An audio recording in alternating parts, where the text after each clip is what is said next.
आज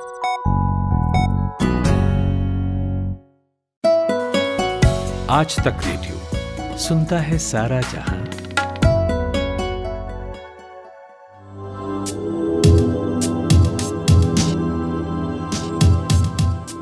नमस्कार, आज तक रेडियो पर आप सुन रहे हैं कोरोना कवरेज और मैं हूं खुशबू। इस पॉडकास्ट में बात होती है कोरोना से जुड़ी वो हर खबर, वो हर रिसर्च पर जिसे जानना आपके लिए जरूरी है। सबसे पहले बात होगी कि क्या आप वैक्सीन लगवाने के बाद भी किसी को कोरोना से संक्रमित कर सकते हैं, और आखिर में बात होगी कोरोना के सेकेंड डोज की अहमियत क्या है, नहीं लगवाया तो क्या नुकसान हो सकता है। तो चलिए फिर शुरू करते हैं आज की पहली कहानी से। वैक्सीनेशन ड्राइव रोज एक नए रिकॉर्ड बनाते जा रहा है। अब तक 60 लाख से ज्यादा लोगों को वैक्सीन लग चुकी है। उधर कोरोना के केसेस भी लगातार घट रहे हैं, लोग रिकवर भी हो रहे हैं, मौतों का आंकड़ा भी कम हो रहा है। मतलब तो यही कि सब कुछ अच्छा हो रहा है। और हाँ, फरवरी 13 से लोगों को सेकेंड डोज भी दी जाएगी। वैक्सीन का इंतजार भी तो हम इसीलिए कर रहे थे ना, कि सब कुछ सामान्य हो जाए एक बार फिर से, वो क्या कहते हैं, बैक टू नॉर्मल लाइफ। लेकिन इस बीच एक सवाल है वैक्सीन से जुड़ी कि क्या कोविड वैक्सीन आपको वायरस फैलाने से रोकते हैं या फिर आपको बीमार होने से बचाते हैं। और थोड़ा क्वेश्चन क्लियर करूं तो क्या कोई वैक्सीन लगवाने के बाद भी लोगों को इन्फेक्ट कर सकता है, संक्रमित कर सकता है? जवाब सीधे तौर पर यही है कि अभी एक्सपर्ट्स इस पर रिसर्च कर रहे हैं, इसके जवाब तलाश रहे हैं। फाइजर और मॉडर्ना कंपनीज का कहना है कि लोगों को कोविड के लक्षणों से संक्रमित होने से बचाने के लिए उनकी वैक्सीन लगभग 95% प्रभावी है, इफेक्टिव है। लेकिन अभी तक इस बात के कोई पुख्ता सबूत नहीं है कि वैक्सीन असिम्प्टोमेटिक इन्फेक्शन और ट्रांसमिशन को भी रोक पाएगी।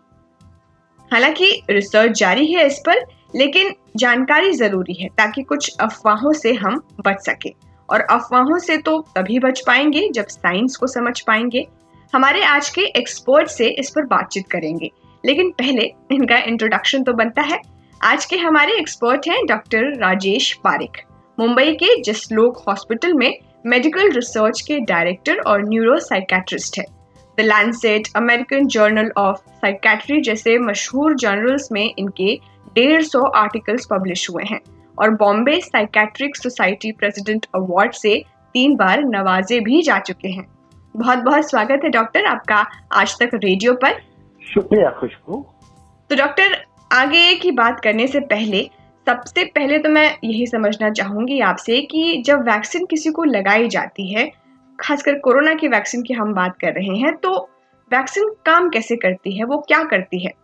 जी, तो कुछ भी ऐसा होता है कि अलग अलग वैक्सीन अलग तरीके से काम करते हैं, लेकिन उसका सबका जो बेसिक प्रिंसिपल होता है वो एक ही है। तो जब वैक्सीन हमारे शरीर में आती है तो हमारे शरीर को एंटीबॉडीज बनाने का प्रैक्टिस हो जाता है। एंटीबॉडीज यानी ये पदार्थ होते हैं हमारे शरीर में जो वायरस के खिलाफ लड़ाई करके उसको हरा देते हैं। तो समझो किसी ने वैक्सीन नहीं लिया हो और वायरस आ गया है तो बॉडी एंटीबॉडी बनाना शुरू कर, लेकिन कभी कभी वायरल लोड, वायरस इतना हो जाता है कि वो अपने एंटीबॉडीज को हरा देता है और इन्फेक्शन होता है और फिर कोविड-19 सीरियस हो सकता है। लेकिन जब किसी ने वैक्सीन लिया तो वो वैक्सीन अपने बॉडी को एंटीबॉडीज बनाने की ट्रेनिंग देता है और वायरस के लिए हमारा शरीर एंटीबॉडीज तैयार करके तैयार रहता है। तो इसी तरह से सब वैक्सीन का इफेक्ट होता है, लेकिन डिटेल में देखने जाओगे तो अलग अलग वैक्सीन का थोड़ा स्लाइटली अलग तरीका होता है। हम ये समझ पाएंगे ना कि समझो हमारे आर्मी को किसी के साथ लड़ाई करनी है तो हम एक आर्मी को बुला के हमारे आर्मी को हम ट्रेनिंग देते हैं। वो ट्रेनिंग से अपनी आर्मी रेडी हो जाती है कि जब लड़ाई आएगी तब आर्मी फुल्ली प्रिपेयर्ड हो जाएंगे, जिसको हम मॉक एक्सरसाइज कहते हैं ना, मिलिट्री एक्सरसाइज। अब ये एक्सरसाइज तो अलग अलग तरीके के हो सकते हैं, लेकिन उसका अल्टीमेट पर्पज ये की होता है कि आर्मी को रेडी करने का। वैसे ही हमारे शरीर एंटीबॉडी से तैयार हो जाता है वैक्सीन की वजह से। तो डॉक्टर, जब एक व्यक्ति को वैक्सीन लग गई तो कितना मुमकिन है कि वो फिर से वायरस से इन्फेक्ट हो सके? हाँ, तो ये तो बहुत ही महत्वपूर्ण सवाल है। तो पहले तो हमको ये समझना चाहिए कि किसी ने भी ठीक तरह से वैक्सीन लिया तो 100% गारंटी नहीं है कि वो व्यक्ति एकदम सेफ हो जाएगा। अलग अलग वैक्सीन के अलग अलग एफिकेसी होते हैं, जिसको बोलते हैं कि उसका इफेक्ट कितना अच्छा होता है, लेकिन ज्यादा करके 80-90% तक उसका इफेक्ट रहता है कि इन्फेक्शन नहीं हो जाएगा, तो काफी अच्छा कहा जाता है। लेकिन हमको ये समझना चाहिए कि वो व्यक्ति को कोरोना वायरस अपने आप में लेके दूसरे व्यक्ति को देने में, जिसको हम ट्रांसमिसिबिलिटी बोलते हैं या इन्फेक्टिविटी बोलते हैं, उसमें तो जरा भी असर नहीं करता है। तो समझो किसी ने वैक्सीन ले लिया और समझ गया कि चलो मैंने दोनों डोज ले लिए, मैं अभी सेफ हो गया, तो वो व्यक्ति तो 100% दूसरों को उसी तरह से ट्रांसमिट कर सकता है, बीमारी दे सकता है, वायरस को फैल सकता है। लेकिन अपने आप की सुरक्षा 80 से 90% तक हो सकती है। वो पहली बात है। दूसरी बात है कि अलग अलग वैक्सीन के अलग अलग डोजेज होते हैं। तो ज्यादा करके वैक्सीन के आज जो 2 वैक्सीन इंडिया में हैं उनके 2 डोज रहते हैं। तो दूसरा डोज पहले डोज लेने के 1 महीने बाद दिया जाता है, और जो सुरक्षा होती है वो करीब 10 दिन या 2 हफ्ते के बाद दूसरे डोज के बाद आ जाती है। तो पहले डोज और दूसरे डोज में इन्फेक्शन होने का चांसेस ऐसा है। तो पहले डोज से कोई इफेक्ट नहीं है, दूसरे डोज के 10-12 दिन के बाद ही बराबर इफेक्ट होता है, वो भी 100% का इफेक्ट नहीं होता है। तो लोगों को ये ख्याल में रखना चाहिए, क्योंकि नहीं तो इसका डेंजर क्या है कि किसी ने वैक्सीन ले लिया, समझ लिया कि अभी मैं तो एकदम सेफ हूँ, और इधर उधर वो व्यक्ति घूमने लगा, तो एक तो खुद को भी बीमारी हो सकती है, दूसरों को भी दी जा सकती है। तो जितने हमारे प्रिकॉशंस है ना, मास्क पहनने के, हाथ धोने के, डिस्टेंस रखने का, वो वैक्सीन के डोज के बीच में और दूसरे वैक्सीन के डोज के बाद में भी सावधानी चालू रखनी चाहिए। डॉक्टर, जब मैं इस पर और थोड़ा पढ़ रही थी, रिसर्च कर रही थी, तो मुझे 2 टाइप की इम्यूनिटी के बारे में पता चला जो वैक्सीन से मिलती है, एक इफेक्टिव और एक स्टेरिलाइजिंग इम्यूनिटी। इसे कैसे समझ सकते हैं एक आसान भाषा में? जी, तो जैसे मैंने आपको अभी भी समझाया था कि ये एक व्यक्ति ने वैक्सीन ले लिया तो उसको वायरस फैलाने में कोई सुरक्षा नहीं मिलती है, 1% भी कम नहीं होता है। तो वायरस उसमें आएगा, वो वायरस वो दूसरे लोगों को दे सकता है। और अगर समझो घर में बूढ़े होंगे तो उनको तो इसका डेंजर बहुत ही है। तो जो नौजवान लोग हैं वो जाके वैक्सीन ले लेंगे और इधर उधर घूमेंगे तो वायरस घर में ला सकते हैं। क्योंकि जैसे हमने पहले देखा था कि वैक्सीन क्या करता है, अपने एंटीबॉडीज को तैयार करता है, अंदर के एंटीबॉडीज को वायरस के साथ लड़ाई करने के लिए। लेकिन जो बाहर से जो वैक्सीन निकलता है, हमारे शरीर खून के अंदर नहीं जाता है या सेल के अंदर नहीं जाता है, वो तो ट्रांसमिट वैसे के वैसे ही हो सकता है। और इम्यूनिटी का यही है कि ये एक तरह की इम्यूनिटी होती है। वैक्सीन वायरस को बिल्कुल नहीं मारता है, क्योंकि वैक्सीन कभी कभी तो इनएक्टिव वायरस होता है या वीकेंड वायरस होता है। तो वैक्सीन किसी को इन्फेक्ट करता है नो, तो खुद वो दूसरे वायरस के साथ लड़ाई करता है। वैक्सीन सिर्फ हमारे एंटीबॉडीज को तैयार करता है। अच्छा, वो भी तैयारी जो होती है वो कितने समय तक चलेगी हमको अभी पता नहीं है। हमको सिर्फ इतना पता है कि जो वैक्सीन अभी हम लोग लगा रहे हैं वो 6 से 9 महीने तक, शायद 1 साल तक मैक्सिमम इम्यूनिटी देगी। और उसके आगे क्या होगा, जैसे हमारा रिसर्च चालू रहेगा तो हमको धीरे धीरे वो सब पता चलेगा। जी डॉक्टर।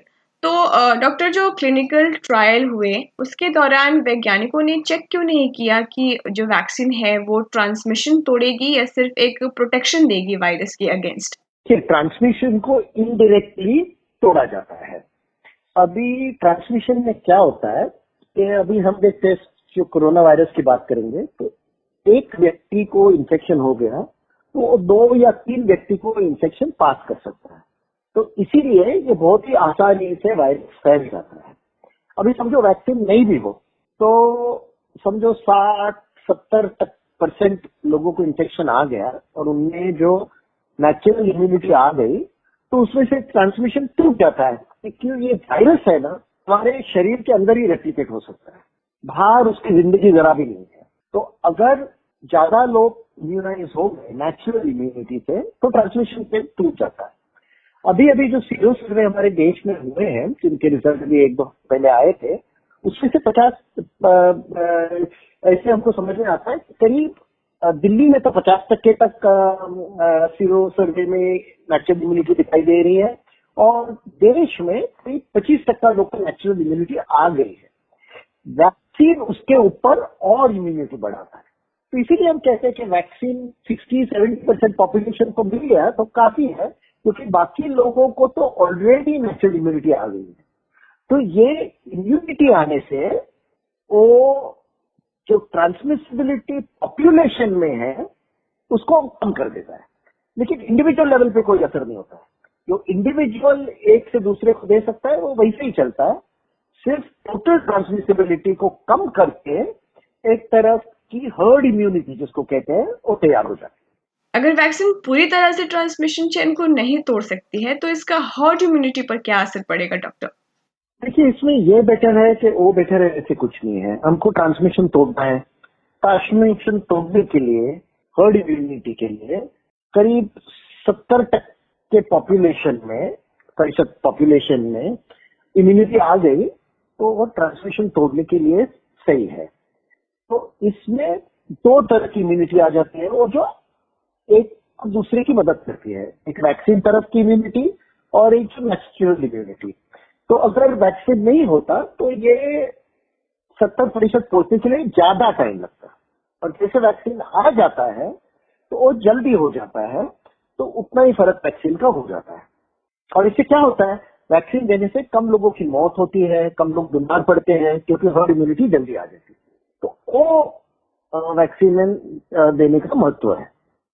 डॉक्टर, एक सवाल जो मुझे आपसे ये भी पूछना था कि वैक्सीनेशन यानी वैक्सीन की इफेक्टिवनेस का हर्ड इम्यूनिटी में क्या रोल होता है? जैसे कि कुछ वैक्सीन की जो एफिकेसी रेट है वो 95% है तो किसी की 70 है।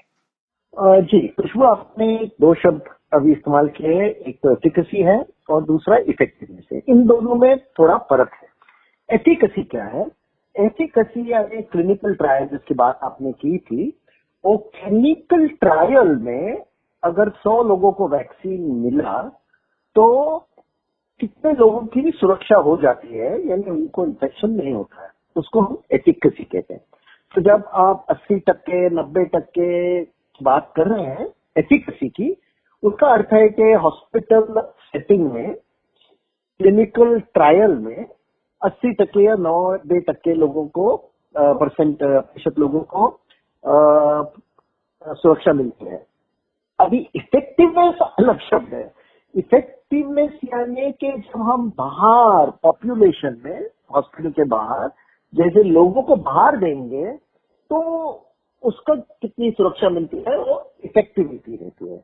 तो ज्यादा करके इफेक्टिविटी हमेशा एफिकेसी से कम रहती है, क्योंकि बाहर ठीक तरह से देने के लिए वो टेम्परेचर कोल्ड चेन मेंटेन होना चाहिए, लोगों को ठीक तरह से टाइम पे आना चाहिए, ठीक तरह से वैक्सीन लेना चाहिए, तो दूसरे भी फैक्टर्स आ जाते हैं जिससे एफिकेसी कम होती है।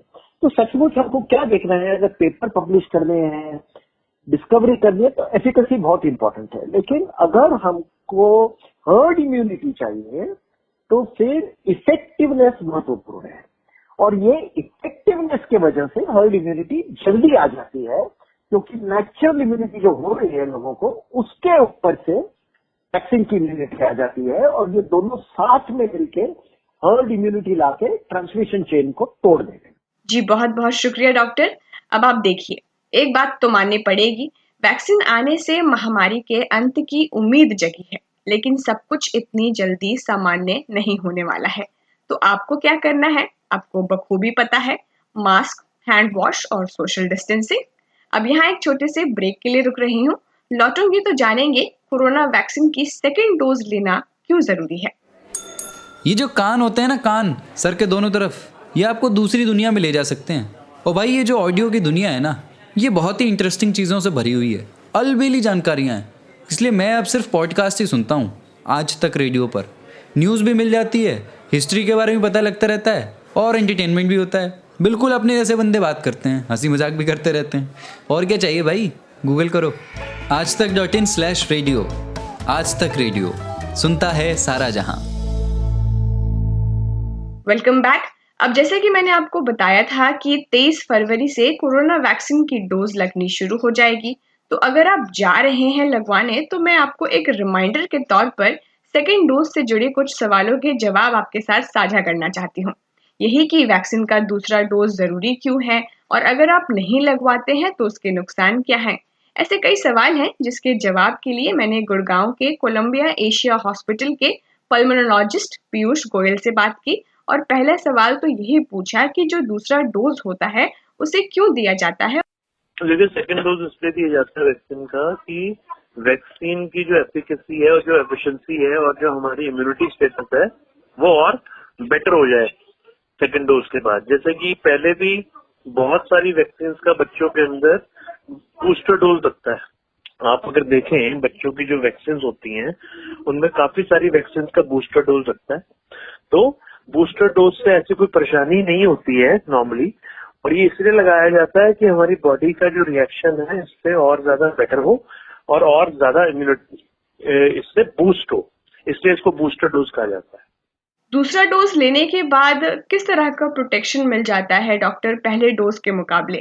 देखिए, सेकेंड डोज के बाद जो है आपकी जो एंटीबॉडीज हैं वो और हायर लेवल पे चली जाती है। मान लो कि आपने एक पहले वैक्सीन लिया, उससे आपके कुछ एंटीबॉडीज बनी। इस बार जो एंटीबॉडी बनेंगी तो बॉडी को वो आपका पहला डोज रिमेम्बर होगा, आपकी बॉडी का जो डिफेंस मैकेनिज्म है। सेकेंड डोज में जब वो उसको याद हो जाएगा कि हाँ ये जो वायरस है ये मेरी बॉडी में पहले भी आया था, तो वो और ज्यादा एफिशिएंट तरीके से एंटीबॉडीज बनाएगा और ज्यादा एफिशिएंट तरीके से इम्यूनिटी प्रोड्यूस करेगा, जिसमें से कुछ ऐसे मेमोरी सेल्स बनते हैं, मेमोरी बी सेल्स कहते हैं हम उनको, जो लॉन्ग टर्म के लिए इम्यूनिटी देने में हेल्प करते हैं। और डॉक्टर, एक जस्ट ऐसे बेसिक सवाल कि जो पहला डोज होता है और जो दूसरा डोज होता है उसमें इतना गैप क्यों होता है? वो इसलिए किया जाता है कि आपकी जो इम्यूनिटी है वो एक मैक्सिमम लेवल पे पहुंच जाए आफ्टर फर्स्ट डोज, और जिसके बाद हम सेकेंड डोज दें। तो जब ये सेकेंड डोज अंदर जाएगा, पेशेंट को लगेगा, तो उसके बाद बॉडी के सेल्स और अच्छे से रिएक्ट करेंगे और उससे ज्यादा इम्यूनिटी प्रोड्यूस करेंगे। तो इसमें थोड़ा टाइम लगता है, क्योंकि आपने जैसे पहली वैक्सीन दी तो 2 दिन के अंदर इम्यूनिटी नहीं बन जाती है। इम्यूनिटी जो बनने में उसको 10-12 दिन के बाद तो इम्यूनिटी बनना स्टार्ट होता है, और वो मैक्सिमम 3 से 4 हफ्ते, 5 हफ्ते, 6 हफ्ते में जाता है। और उसके बाद अगर हम लगाएं वैक्सीन को तो ये इम्यूनिटी एक सेकंड हाईएस्ट लेवल पे पहुंच जाएगा। फिर अगर कोई पहली डोज से पार्शियली इम्यूनाइज्ड है और वो दूसरा डोज नहीं लेता है तो उसके क्या नुकसान है डॉक्टर? सेकेंड डोज ना लेने का नुकसान ये हो सकता है कि आपकी जो फर्स्ट डोज से इम्यूनिटी बनी थी वो बहुत पार्शियल, जैसे आपने सही वर्ड यूज किया है, पार्शियली इम्यून है वो पेशेंट, वो इंसान, तो उसकी जो ये इम्यूनिटी है धीरे धीरे धीरे वीन ऑफ हो जाएगी, वेन हो जाएगी, मतलब खत्म हो जाएगी, क्योंकि हमने उसको बूस्टर डोज नहीं दिया जो इम्यूनिटी बूस्टर और मेमोरी बी सेल्स में हेल्प करता है। मेमोरी बी सेल्स ऐसे सेल्स होते हैं इम्यूनिटी के जो इन्फेक्शन को याद रखते हैं कि ये इन्फेक्शन हमारी बॉडी में पहले हुआ है। फॉर एग्जाम्पल, जैसे हमारे देश में पोलियो का वैक्सीनेशन चलता है, ठीक है, तो इसमें भी हम बूस्टर डोज देते हैं ना, जिससे मेमोरी बन जाए, मेमोरी बी सेल्स बन जाए।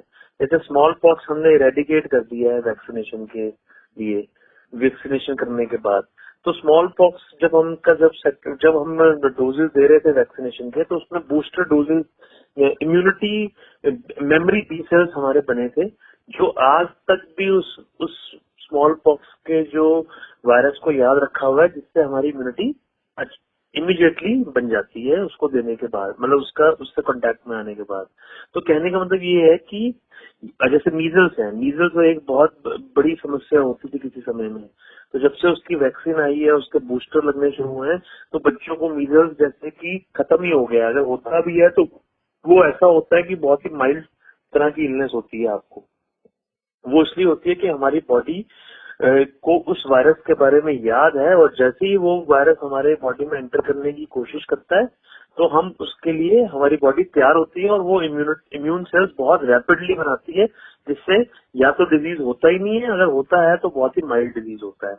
तो ये बूस्टर डोज, जैसे कि नाम ही बता रहा है, ये इम्यूनिटी को बूस्ट करने में हेल्प करता है, तो इसको लगवाना बहुत इंपॉर्टेंट है। इससे मेमोरी बी सेल्स निकलते हैं जो लंबे समय तक हमें इसके लिए इम्यूनिटी देंगे कोविड के इन्फेक्शन के लिए। डॉक्टर, जैसे कि क्लिनिकल ट्रायल्स के दौरान भी कुछ खबरें आई थी कि लोगों को दूसरा डोज लेने के बाद जो है पेन ज़्यादा फील हुआ, उन्हें बहुत ज़्यादा सिम्टम्स भी उसमें नजर आए। तो क्यों ऐसा होता है कि दूसरा डोज जो होता है वो हमें ज़्यादा फील होता है? देखिए, अब सेकेंड डोज जाएगा तो हम वैक्सीन दे रहे हैं, इट्स ऑल अबाउट द उसका पार्ट, कोई ना कोई वायरस का पार्ट ही हम इंजेक्ट कर रहे हैं ना बॉडी के अंदर, या तो किल्ड वायरस इंजेक्ट कर रहे हैं बॉडी में, या उस वायरस का कोई पार्ट जैसे कि सेल वॉल, या फिर उसका स्पाइक प्रोटीन, या फिर उसके सेल मेम्ब्रेन, या फिर उसके अंदर का इंटरनल न्यूक्लियस, तो कोई ना कोई पार्ट हम जो है बॉडी में इंजेक्ट करते हैं। तो जब जब वो इंजेक्ट करेंगे तो बॉडी रिस्पॉन्स करेगी, और जितना बॉडी का स्ट्रॉन्ग रिस्पॉन्स होगा उतना आपको साइड इफेक्ट थोड़े ज्यादा आ सकते हैं। मान लो कि बॉडी, जैसे लास्ट टाइम आपको अगर मान लो कुछ फीवर आया था हल्का सा, तो इस बार थोड़ा सा फीवर ज्यादा आ सकता है। आपको वीकनेस, मलेज यानी कि जैसे कि आपको फीलिंग ऑफ अनवेल और जो वीकनेस रहता है उसको हम मलेज कहते हैं। तो मलेज जो है पिछली बार अगर कम थी तो इस बार थोड़ी सी ज्यादा हो सकती है, बट ओवरऑल जो है हमारा जो वैक्सीन चल रहा है उसके साथ जो भी स्टडीज हुई है उसमें ऐसा कोई लाइफ थ्रेटनिंग एडवर्स इफेक्ट नहीं निकल के आया है जिसकी वजह से हमें परेशान होना चाहिए। और दूसरी बात, हम जस्ट ये अभी कोरोना वॉरियर्स को लग रही है वैक्सीन, जो कि पहले इतने ज्यादा रिस्क में है, जिन्होंने अभी तक पिछले 1 साल में इतने रिस्क के साथ काम किया है, तो हम तो वैसे ही इतने रिस्क में हैं, तो हमें तो वैक्सीन लगवाना ही है। मतलब इसमें और कोई सेकंड थॉट नहीं है, क्योंकि ये किल्ड वैक्सीन है, ये कोई part of the virus vaccine है।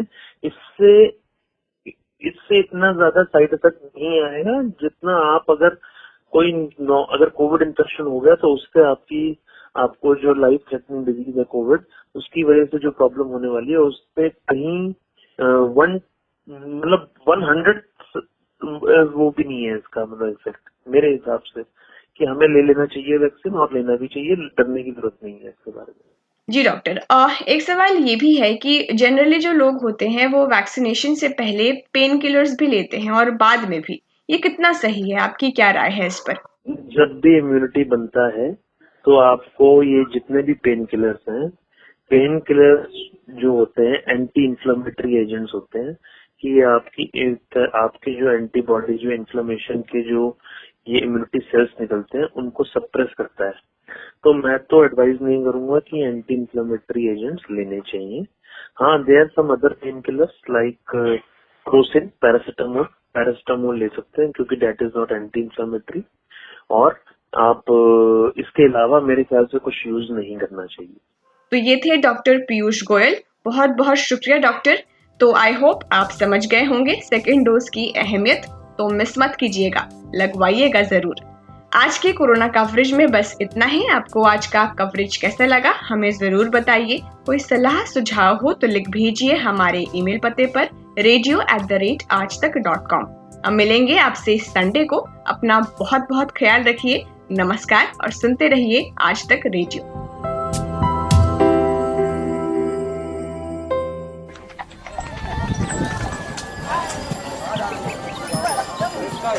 ऐसा है, खेल इस बात का है ये नहीं कि आप कितना कमाते हैं, खेल गुरु इस बात का है कि आप कितना बचाते हो।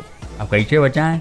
ये बैंक और बाजार की ये टेढ़ी मेढ़ी बातें गले तो उतरती नहीं हैं। अरे तो महाराज उनसे मिलिए ना, अपने मनी मैनेजर से। आपके बटुए से जुड़ी हर सलाह एकदम मुफ्त। और शायरी सुनिए, पैसे से जुड़ा है कोई भी शक, आस्क बेझिझक। मनी मैनेजर, बात बचत की, हर शनिवार आज तक रेडियो पर।